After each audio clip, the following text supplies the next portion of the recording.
Welcome back to my channel Aadharshila. आज ये video आपके लिए बहुत ही ज़्यादा यूजफुल होने वाली है। जिन बच्चों ने पिछली वीडियो देखा है उनके लिए दो क्वेश्चन है। पहला क्वेश्चन एक ही है बट उसमें दो पार्ट है, A and B. First question is outline of psychology. Outline of psychology, and the second one is principle of psychology। इन दोनों बुक के राइटर का नाम बताना है। आज से हम शुरू करते हैं डीएलएड सेकेंड सेमेस्टर साइकोलॉजी। तो फर्स्ट सब्जेक्ट जो है हमारा साइकोलॉजी है और इसका टॉपिक जो है वो एजुकेशन है, यानी कि शिक्षा, मनोविज्ञान या शिक्षा। तो आज आप लोग हमें बताएंगे शिक्षा किसे कहते हैं, शिक्षा क्या है। ठीक है, तो दो चीज हमेशा याद रखिए। फर्स्ट, अगर कुछ नया पढ़ना है तो पहले पिछला रिवीजन करना है। And the second one is, अगर आप कोई भी टॉपिक सुन रहे हैं तो उसके बारे में आप पहले से कितना जानते हैं, मतलब अगर कुछ नया पढ़ रहे हैं तो उसको अपनी नॉलेज से रिलेट करते हुए। और दूसरी चीज, ऐसा कुछ भी नहीं होता हमारे सिलेबस में जो हमारे रियल लाइफ में उसको हम रिलेट ना कर सके या हमारे दैनिक जीवन में उसका कोई यूज ना हो। तो जैसे कि पहला टॉपिक आज का शिक्षा है, तो शिक्षा के बारे में आप पहले से क्या जानते हैं वो आपको यहाँ पे सोचना है। उसके बाद जो हम आपको बता रहे हैं उससे रिलेट करते हुए चलना है। तो इससे होगा क्या, जब भी आप सेमेस्टर का आंसर लिख रहे होंगे तो आपको बहुत ज़्यादा प्रॉब्लम नहीं आएगी, खुद आपके मन में थॉट्स आने लगेंगे, क्योंकि पेपर में टाइमिंग बहुत कम होती है और आपकी स्पीड बहुत तेज होनी चाहिए। तो शुरुआत करते हैं शिक्षा से। सबसे पहले शिक्षा का अर्थ क्या है।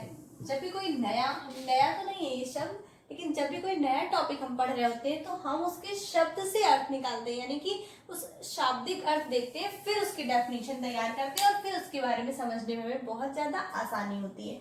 तो पहला जो आपका ये है शिक्षा, वो क्या है। तो इस शब्द को हम देखते हैं, शब्द आया कहाँ से। तो एक शब्द है शिक्ष। तो ये संस्कृत शब्द के शिक्ष धातु से बना है। शिक्ष का अर्थ होता है सीखना या सिखाना। संस्कृत की बात यहीं पर आई तो एक बात हम आपको बताएंगे, क्या संस्कृत हमारी मातृभाषा है। संस्कृत हमारी मातृभाषा है, और अगर हाँ है तो कैसे, और नहीं है तो कैसे। इसका आंसर आप हमें कमेंट बॉक्स में देंगे। सीखना या सिखाना, यहीं पर एक वर्ड हम आपको और बताना चाहेंगे, अधिगम क्या होता है। जब हम कोई चीज सीखते हैं और उसको अपनी जिंदगी में उतार लेते हैं, ठीक है, जैसे honesty is the best policy, हम सिर्फ पढ़ते हैं, लेकिन अगर हम इस चीज को सीख लें और हमेशा के लिए अपने जीवन में उतार ले तो वो क्या कहलाएगा, अधिगम कहलाएगा। ठीक है, ये सब आगे बहुत सारी ऐसी चीजें सीखने को मिलेंगी। तो सीखना या सिखाना क्या हुआ, शिक्षा। शिक्षा का मतलब हुआ सीखना या सिखाना। अब ये तो इसका संस्कृत अर्थ हुआ, ये क्या है, संस्कृत। अब थोड़ा सा हम एजुकेशन वर्ड से देखेंगे। एजुकेशन, ठीक है, तो ये एक लैटिन वर्ड एजुकेटम से बना है। एजुकेटम, ठीक है, ये बना है ई प्लस ड्यूको। ई का अर्थ होता है अंदर से और ड्यूको का अर्थ होता है बाहर निकालना या बाहर ले जाना। तो अब आप एजुकेशन वर्ड को बहुत अच्छे से समझ सकते हैं या शिक्षा को समझ सकते हैं कि शिक्षा या एजुकेशन क्या है। तो एजुकेशन का मतलब होता है बालक, जो एक छोटा बालक है, शिक्षा के माध्यम से उसके अंतर्निहित शक्तियों को बाहर निकालना, या वो जो चीजें पहले से जान रहा है उसको एक्सप्लेन करना उसे आ जाए या उसको व्यक्त करना आ जाए। तो शिक्षा यानी एजुकेशन का मतलब यहाँ से बहुत ही अच्छे से क्लियर हो रहा है, बालक की आंतरिक शक्तियों को बाहर निकालना ही क्या कहलाता है, एजुकेशन कहलाता है। तो इस तरह से यहाँ पर शिक्षा का अर्थ क्लियर हो रहा है। तो शिक्षा के द्वारा क्या करते हैं कि एक व्यक्ति को बहुत ही अच्छी तरीके से उसके जो कौशल हैं, जो भी चीजें उसके अंदर अंतर्निहित जन्मजात शक्तियां हैं, उन सबको बाहर निकालकर उसको एक योग्य और सभ्य व्यक्ति बनाया जाता है। किसके द्वारा? शिक्षा के द्वारा। ठीक है। का उद्देश्य क्या है? तो उसका उद्देश्य यही है कि बालक के अंतर्निहित शक्तियों को बाहर निकालना या उसको प्रकट करना, उसके कौशलों का विकास करना, उसे एक सभ्य समाज के लिए बहुत ही अच्छा नागरिक बनाना या उसके व्यक्तित्व का विकास करना। ये सारी चीजें किसके द्वारा संभव है? एजुकेशन के द्वारा।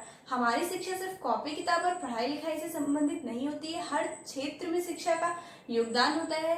खेल हो, पढ़ाई लिखाई हो, शारीरिक विकास हो, मानसिक विकास हो, हर प्रकार के विकास के लिए कौन उत्तरदायी है? तो शिक्षा। शिक्षा क्या करती है? बालक का सर्वांगीण विकास करती है, उसको हर लेवल के लिए बहुत अच्छे से प्रोत्साहित करती है, जिसके कारण उसके अंदर जो भी कौशल है, जितनी भी शक्तियां हैं, उन सब का विकास बहुत अच्छे से हो पाता है। बहुत अच्छी अच्छी डेफिनेशन है, वो देखेंगे। महात्मा गांधी, स्वामी विवेकानंद और बहुत सारे मनोवैज्ञानिकों ने क्या कहा है, उसे हम देखेंगे और समझेंगे। अब हमें इस आधार पे तो आपने समझ लिया शिक्षा की आवश्यकता क्या है। आवश्यकता सभ्य नागरिक बनाने के लिए, बालक के सर्वांगीण विकास करने के लिए, उसकी अंतर्निहित शक्तियों को बाहर निकालने के लिए। तो अब इतना पढ़ने के बाद आप उसकी आवश्यकता, महत्व, उपयोगिता, सारी चीजें बहुत अच्छे से आंसर में दे सकते हैं। और डायरेक्टली यही पूछ लिया जाता है, शिक्षा का क्या महत्व है, शिक्षा की क्या आवश्यकता है बालक के सर्वांगीण विकास के लिए। तो ये सारी चीज, और एक चीज और हम आपको बता दें, शिक्षा क्या जन्मजात होती है, यानी कि जन्म के बाद से शिक्षा शुरू हो जाती है? तो हाँ, यहाँ पर आपने क्या कहा, शिक्षा मतलब होता है सीखना या सिखाना। तो सीखना सिखाना तो जन्म से ही शुरू हो जाता है। तो शिक्षा क्या है? जन्म से शुरू होने वाली प्रक्रिया। ठीक, हम देखेंगे स्वामी विवेकानंद के अनुसार। तो स्वामी विवेकानंद ने कहा था, मनुष्य में पूर्व निहित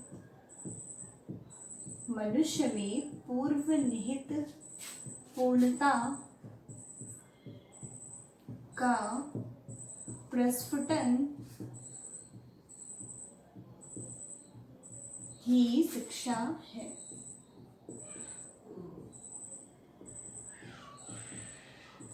ठीक है, यहाँ पर देखिए स्वामी विवेकानंद जी ने कहा था, मनुष्य में पूर्व निहित पूर्णता का प्रस्फुटन ही शिक्षा है। ठीक है, यहाँ पर देखिए स्वामी विवेकानंद जी ने कहा था, मनुष्य में पूर्व निहित पूर्णता का प्रस्फुटन ही शिक्षा है। यानी कि जो स्वामी विवेकानंद जी थे, ये बालक को बचपन से ही, यानी कि जन्म से ही पूर्ण मानते थे। मतलब उन्हें ऐसा लगता था कि जो बालक है वो स्वयं में पूर्ण है, बस हमें क्या करना है, उसको अभिव्यक्ति सिखाना है, यानी इसके अंदर जितने भी स्किल्स हैं उसको डेवलप करना है और उसको प्रकट करना है। ठीक है, बाकी सारी चीजें बालक के अंदर क्या है, पूर्व निहित है।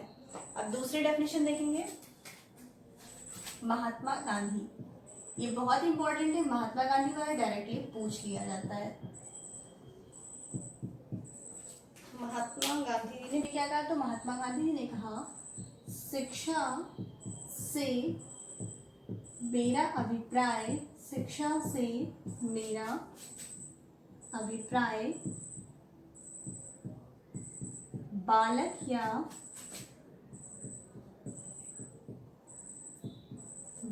या मनुष्य के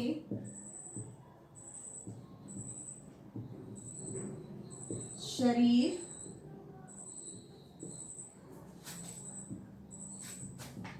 मस्तिष्क एवं आत्मा के सर्वोत्कृष्ट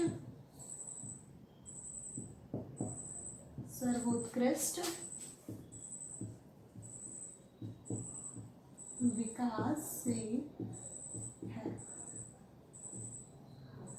ठीक है, तो महात्मा गांधी जी ने ये कहा कि अगर बालक का सर्वांगीण विकास हो रहा है, उसके शरीर का, मन का, उसके मस्तिष्क का, उसकी आत्मा का सर्वोत्कृष्ट विकास हो रहा है, तो वो क्या है, शिक्षा है। ठीक है, फिर दूसरे टैब देखेंगे, प्लेटो ने क्या कहा। प्लेटो ने कहा, शिक्षा का कार्य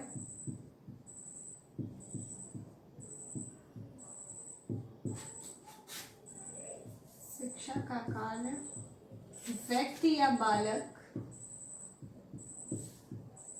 को वह पूर्णता प्रदान करना है, वह पूर्णता प्रदान करना है जिसके वह योग्य है,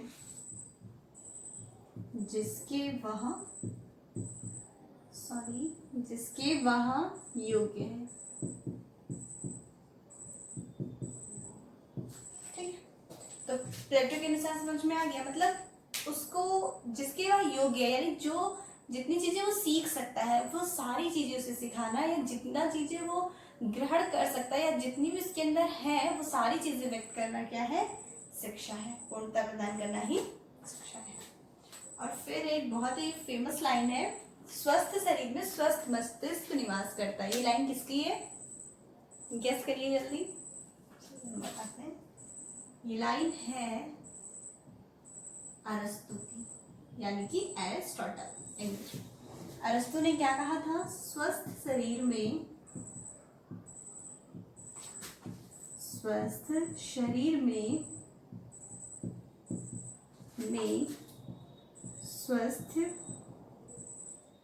मस्तिष्क निवास करता है।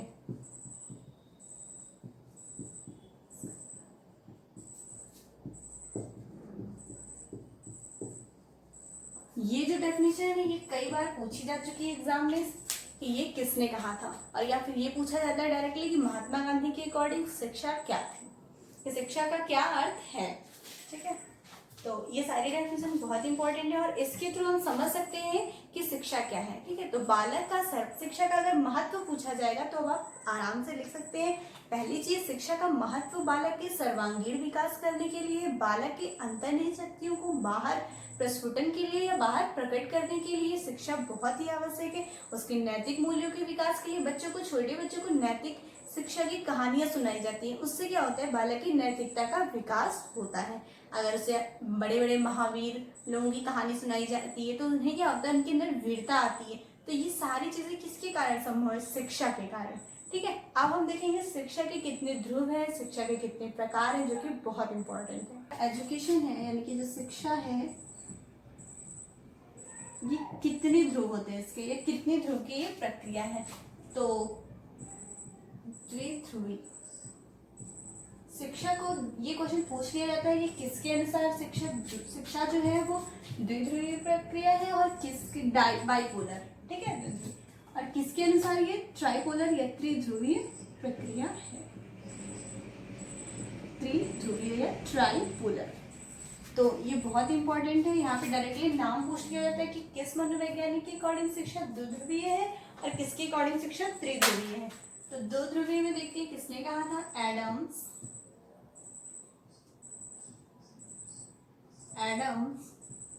और रॉस के अनुसार।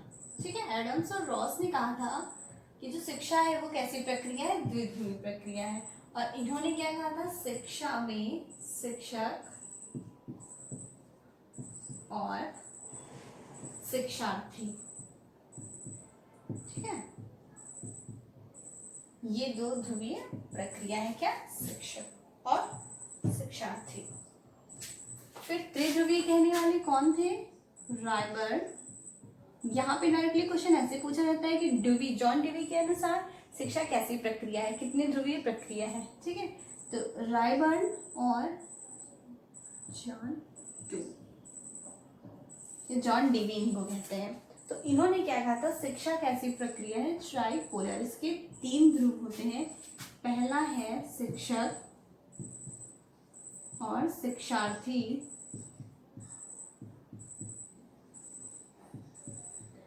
और पाठ्यक्रम या पाठ्यचर्या। तो यहीं पर एक बहुत ही इम्पोर्टेंट चीज हम आपको बताना चाहेंगे कि आखिर ये पाठ्यक्रम और पाठचर्या दो अलग शब्द हैं, तो क्या इनका अर्थ भी अलग अलग होता है। तो देख लीजिए, पाठ्यक्रम यानी कि सिलेबस और पाठ्यचर्या यानी कि कैरिकुलम। तो जो पाठ्यक्रम है यानी कि जो सिलेबस है वो क्या होता है, एक सीमित होता है। जैसे एक बुक हुआ, एक सब्जेक्ट हुआ, उसका कुछ सीमित टॉपिक होता है, तो वो पाठ्यक्रम कहलाता है। जबकि बालक में किन किन गुणों का विकास कर रहा है, उसके लिए कैसी कैसी शिक्षाएं देनी होंगी, उसे कौन कौन से सब्जेक्ट होंगे, बाकी जितनी भी चीजें बालक के विकास, एग्जाम, हर चीज से रिलेटेड होती है वो आती है पाठचर्या में। तो पाठचर्या का एक छोटा सा भाग है क्या, पाठ्यक्रम या सिलेबस। ये बहुत ही इंपॉर्टेंट है। शिक्षा कैसी प्रक्रिया है, तो शिक्षा एक त्रिध्रुवीय प्रक्रिया है। ड्यूवी और रायबर्न के अनुसार द्विध्रुवीय है, एडम्स और रॉस के अनुसार। ज्यादातर शिक्षा को अब यही मान्यता दिया जाता है। पहले क्या था कि शिक्षा जो शिक्षा एक प्रोसेस थी वो कैसी थी, शिक्षा के ऊपर डिपेंड करती थी। मतलब टीचर जैसा चाहे वैसा पढ़ाता था, बच्चे का मन नहीं कर रहा है, वो बोर हो रहा है क्लास में, फिर भी उसे पढ़ना पड़ता था। लेकिन अब कैसा है, बाल केंद्रित शिक्षा एक कैसी प्रक्रिया है, तो बाल केंद्रित।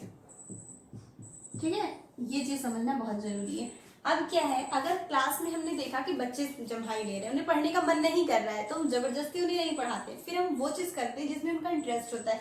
जैसे कि हमने उनसे पहाड़ा सुन लिया, या उन्हें खड़ा कर दिया, कोई एक्टिविटी करा दी। बहुत सारी ऐसी एक्टिविटीज होती है जिससे उनकी स्किल और उनकी जो लर्निंग पावर है उसका विकास किया जा सकता है। तो हम ऐसे बहुत सारी चीजें कर सकते हैं। ठीक है, यहीं पे एक मेथड मुझे याद आ रहा है, तो हम बता दें आपको, ड्रिल मेथड। ड्रिल मेथड ये हम सब बचपन से लेकर आज तक करते आए हैं। इस मेथड में क्या होता है बताइए, चलिए हम बताते हैं। ड्रिल मेथड में क्या होता है, जैसे ड्रिल में क्या होता है कि बिल्कुल ड्रिल जो मशीन होती है वो बिल्कुल ऐसे करके पूरी पावर के साथ दीवार में छेद हो जाता है। ठीक है, तो वही चीज ड्रिल यहाँ पे भी कर रहा है कि पूरी पावर से पहाड़ा, बच्चों को, जो छोटे बच्चे जो पहाड़ा याद करते हैं उन्हें कुछ नहीं पता है इसका मतलब क्या है, कैसे, कुछ नहीं पता, लेकिन इतनी बार रिपीट होता है कि उन्हें याद हो जाता है, और गलत नहीं, बिल्कुल अच्छे से। तो वो मेथड क्या कहलाता है, ड्रिल मेथड। क्वेश्चन पूछा जाता है ड्रिल मेथड से, याद करने वाला टॉपिक है या विषय है, तो पहाड़ा, ये सारे ऑप्शन होंगे, तो आप पहाड़े की गिनती पे टिक करेंगे। तो शिक्षा कैसी प्रक्रिया है, बाल केंद्रित है। और यहाँ पे जो त्रिध्रुवीय प्रक्रिया है, तो इसमें जो पाठ्यक्रम या पाठ्यचर्या सिलेबस के माध्यम से कार्य करता है। इतना पढ़ने के बाद आप शिक्षा के बारे में, उसके महत्व, उसके गुण, कार्य और जितने भी चीजें हैं सारी लिख सकते हैं। वो कैसी प्रोसेस और कुछ डेफिनेशन भी होगी। तो अब हम देखेंगे वो 3 प्रकार हैं, 1, 2 एंड 3। पहला जो है वो है औपचारिक शिक्षा। औपचारिक शिक्षा, ठीक है, यानी कि फॉर्मल एजुकेशन, औपचारिक शिक्षा। और दूसरा है अनौपचारिक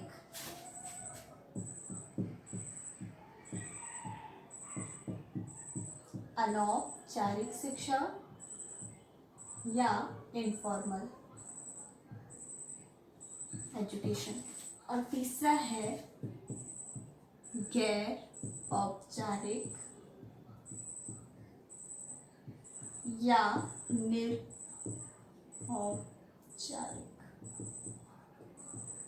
ठीक है, निरौपचारिक या नॉन फॉर्मल एजुकेशन। तो आखिर इन दिनों में अंतर क्या है, नाम अलग अलग है। तो औपचारिक शिक्षा का मतलब होता है जहाँ पर, जैसे आप ये सोचिए कि आप स्कूल में या कॉलेज में होते तो कैसे पढ़ते हैं। मान लीजिए आपकी स्कूल में एक क्लासेस है, ठीक है, तो क्या होता है उस क्लास में सारी चीजें क्या होती हैं, प्री डिसाइडेड, पहले से सारी चीजें डिसाइडेड होती हैं।